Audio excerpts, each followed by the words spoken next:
depredadores o de los elementos que gravitan sobre la situación. ¿Y qué aconseja usted para redimirse de esos depredadores? Bueno, que son como la termita, ¿no? Simple y llanamente no podría concretarse en una frase. Hay necesidad de acordarse en programas puntuales, es necesario hacer una labor didáctica, de manera que se entienda la profundidad de la reforma. Pero usted es un hombre eminentemente práctico, sin olvidar siempre una base teórica. Usted decía, tal puente el 2 de diciembre estaba, tal autopista estaba. Entonces imagínese usted con 40 años menos, ¿qué aconseja a un país que vive una política de terror, de suspenso? No sabemos qué va a pasar en el próximo capítulo.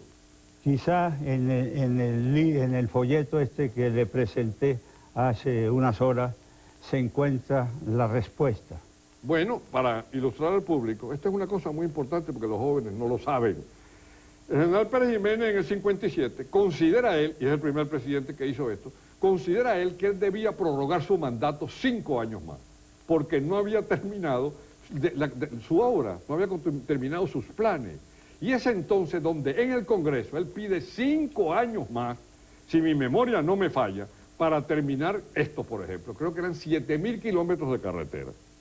Me parece que eran 2.500 kilómetros, puedo equivocarme, ¿no?, en la famosa red ferroviaria que enlazaba a Caracas con Maracaibo y San Cristóbal por el occidente, y con Barcelona y Puerto La Cruz por el sur. Usted me corrige si me equivoco, pero me parece que eso es así. 500 kilómetros de autopista y 300.000 viviendas, además 1.000 grupos escolares de 600 alumnos cada grupo, y algo sorprendente, pues la siderúrgica del Orinoco, la hidroeléctrica del Caroní, la carretera Santa Elena de Guairén, Brasil. Eso era en general el plan que le faltaba por concluir, y él entonces pide eso. El plebiscito, pues, falla, como ya sabemos, pues. Pérez Jiménez viene el 23 de enero y se vaya, es una historia ampliamente conocida de todos. Pero hay algo curioso, en el 73, a esto que se refiere el general, él me mostró su mensaje, el candidato Pedro Tinoco viene a pedir ayuda y apoyo a Pérez Jiménez. Y Pérez Jiménez hace un diagnóstico de la nación poco divulgado. En ese diagnóstico tengo entendido que usted señala varias cosas. Le señala a Tinoco que la delincuencia es la más grande en el 73. Los ranchos, hay una cifra de 200.000 ranchos aproximadamente. En Caracas hay 300.000 desempleados. Y hay 70% de burocracia. Ese es el panorama que usted hizo del país en el 73. Y yo pregunto, ¿y ahora qué panorama hace? ¿Es el mismo o más grave? Más grave. Indiscutiblemente que todos los males señalados en esa oportunidad hoy día se presentan abultados. Y lo que es más preocupante, son males crecientes.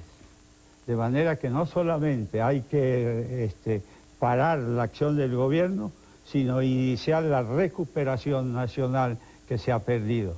Entonces, ¿cómo paramos la acción del gobierno? ¿Cuál es el consejo suyo? Y recuperamos el país. Bueno, simple y llanamente yo creo que hay que hacer un cambio en el sistema. Los partidos, si quieren sobrevivir, tienen que modificarse sustancialmente, de manera que recojan los anhelos de la colectividad venezolana y no de un sector de esta colectividad. ¿Usted cree que el partido venezolano tiene la suficiente capacidad de autocrítica para hacer eso? Porque eso que usted dice es viable. El Partido Comunista lo hizo en la Unión Soviética. La Unión Soviética muere, cristianamente como diríamos, porque los propios comunistas hacen una autocrítica. Pero yo creo que los adecos y los copellanos no llegan a una autocrítica como la que está haciendo usted. Por ejemplo, ¿qué cree usted que deben hacer los partidos? Usted ha dicho que los partidos tienen que colaborar con el país, pero ¿qué? Tienen en este momento una autoridad ilimitada. Entonces, ¿qué se puede hacer en Venezuela?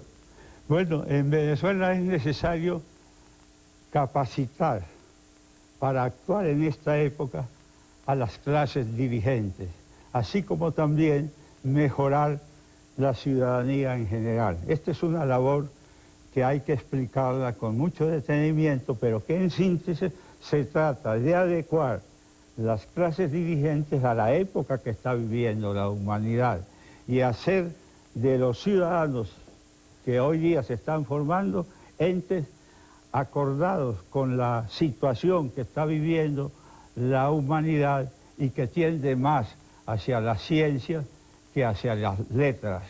Entonces, de acuerdo con lo que usted dice, los partidos venezolanos no están preparados para el papel que están jugando. Entonces tiene que haber algo de carácter legal que limite u ordene la autoridad de esos partidos.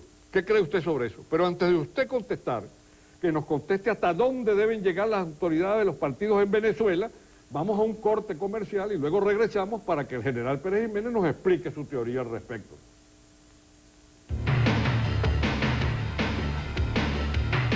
En la silla caliente, desde Madrid, España, en la residencia del general Pérez Jiménez, quien está sentado en la misma silla caliente que ustedes ven todos los miércoles. Esta silla vino especialmente desde Caracas para esta entrevista. Le preguntamos al general algo apasionante, la silla se pone muy caliente. El fracaso de los partidos políticos en Venezuela, de acuerdo con él ha dicho, es porque no han estado a la altura de las circunstancias. Entonces hay que hacer algo, porque no se puede gobernar sin partidos. Entonces, presidente, ¿qué se va a hacer con los partidos en Venezuela? Porque su régimen funciona, o funcionó cuando no había partidos, pero no podemos vivir sin partidos. Entonces, ¿qué recomienda usted que se haga? Bueno, en principio, cuando yo me lancé solicitando el voto del pueblo para prorrogar mi mandato durante 5 años más, uno de los argumentos que esgrimí fue que los partidos no funcionaban, que los partidos resultaban una rémora para el progreso de la nación. Eso fue en el 57. De manera que entonces había en ese momento que prescindir de la actuación de los partidos. No se podía permitir que ellos estuviesen interfiriendo en la política, haciendo manifestaciones, puesto que esas manifestaciones eran lesivas a los intereses de Venezuela. Voy a citar algunas... Sí, dígame algunos ejemplos, porque mucha gente joven que le está viendo puede creer que estos son resabios, pues, sí, dictatoriales. Entonces, dígame algunos ejemplos de por qué el partido no estaba a la altura de las circunstancias como en Estados Unidos o Inglaterra en Venezuela. Dígame algunos ejemplos. Cuando se inauguró la autopista Caracas-La Guaira, el actual presidente de la República, el doctor Caldera, en una reunión en uno de los barrios de Caracas, manifestó lo siguiente, que esa obra había sido construida por el gobierno simple y llanamente para que traficaran los Cadillacs de los ricos, que esa obra no servía a la colectividad, y les preguntó a los concurrentes, ¿ustedes pueden comer autopista?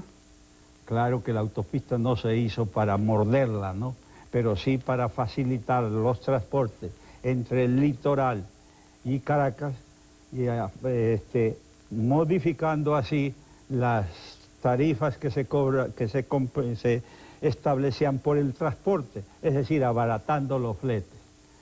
También alguien de los partidos me dijo una vez que Venezuela no necesitaba la recuperación de los territorios perdidos.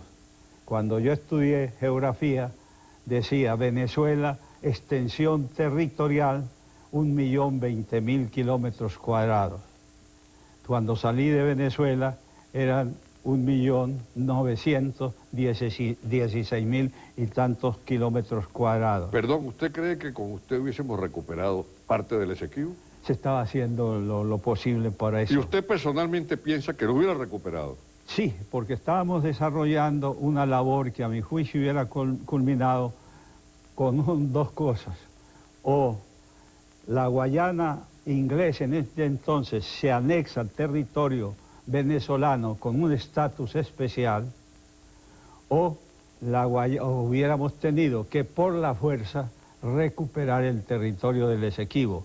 Para eso ya en la Comunidad de Naciones habíamos manifestado que Venezuela no aceptaba ningún cambio de estatus hasta que no se contemplara la recuperación del Esequibo.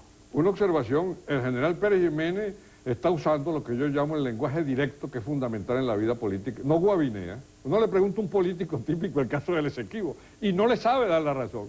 En cambio, Pérez Jiménez no siente rubor de decir, sí, hubiéramos ido a la guerra para anexarnos ese territorio porque es nuestro. Sí, de manera que... Y una de las cuestiones que me inquietan